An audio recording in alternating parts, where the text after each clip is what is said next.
Alright guys, thanks for coming to this tutorial. So in this tutorial we're going to talk about creating SwiftUI apps but in the tvOS environment. And I was really curious about how this was going to work and it turned out to be a piece of cake, to be honest with you. So to get started, all you have to do is create a new project and go over to tvOS and choose a single view app. Okay, I'm going to name this one Two Simple Buttons. Okay, and then I'll say next. Then I will just add it to the desktop here. I'm going to create a new folder, code tutorials underscore tvOS underscore 2 simple buttons. Okay, I'm going to create my project in there. And this ended up actually being one of the easiest things I've ever done. So I'm going to close that left navigation bar and this right bar here, and then I'm actually going to get rid of this entirely. I don't want to use the canvas. And I just didn't think it was as helpful to use the canvas as it was to use the actual simulator. So I'm going to start just by running this. Okay, I'm just going to click play.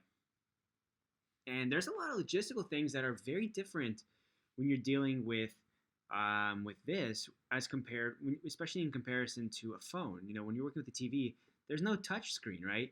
All you have is that remote, maybe. So let's look at what we have. We have a Hello World app.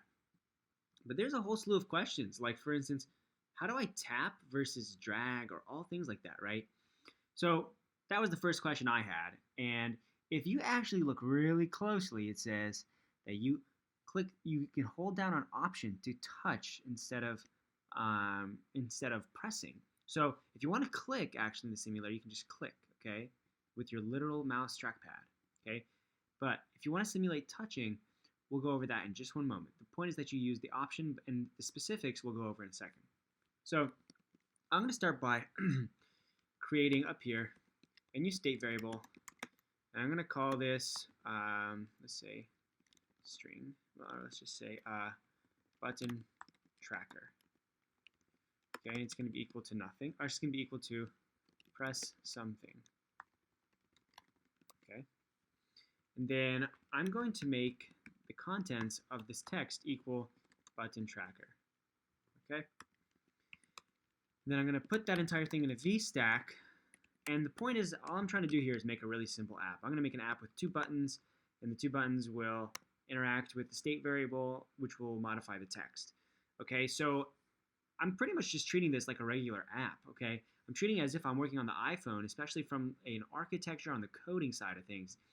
And we'll see what the implications are on the actual TV in just a moment. So, and one thing to consider is that a lot of things actually come standard when you're creating, for instance, a button. And you'll see what I mean in a moment. So I'm going to drag my first button in here. Okay, and then I'm going to give it an action that will say self.button tracker. Okay, it's going to be equal to you pressed button 1. Okay, and then I'm going to name this button. I'm just going to make it, what it shows is going to be button 1. And then I'm going to literally copy this whole thing. I'm going to do it twice. I'm going to make button 2. Okay, and I'm going to try to find a nice SF symbol here. Okay, and maybe just like a star. Actually, I really like the heart button. So you pressed the heart. This one is, instead of a text, I'm going to make an image. Okay, and we're going to do system name heart. All right, now I'm going to save it. I'm going to run it, and let's see what we get. So we'll find that a lot of things end up coming standard. For instance, now I didn't set up a shadow, a drop shadow. I didn't set up any sort of overlay. All this kind of stuff that you're seeing on here, I didn't actually set up, and it has a lot to do with the fact that when you're dealing with tvOS, you know, if I want to press on a button, I don't have to know which button my finger is hovering over. I'm already there. My finger's right there, right? But now when I'm dealing with this, you know, I need to know where am I about to press. If I press on this Apple remote, like what button am I pressing on? Where is my quote-unquote finger or the finger equivalent on the tvOS? So first things first, if you haven't already figured this out, you need to show the remote. And you can do that by going up to hardware here and saying, now it says hide because mine is technically showing.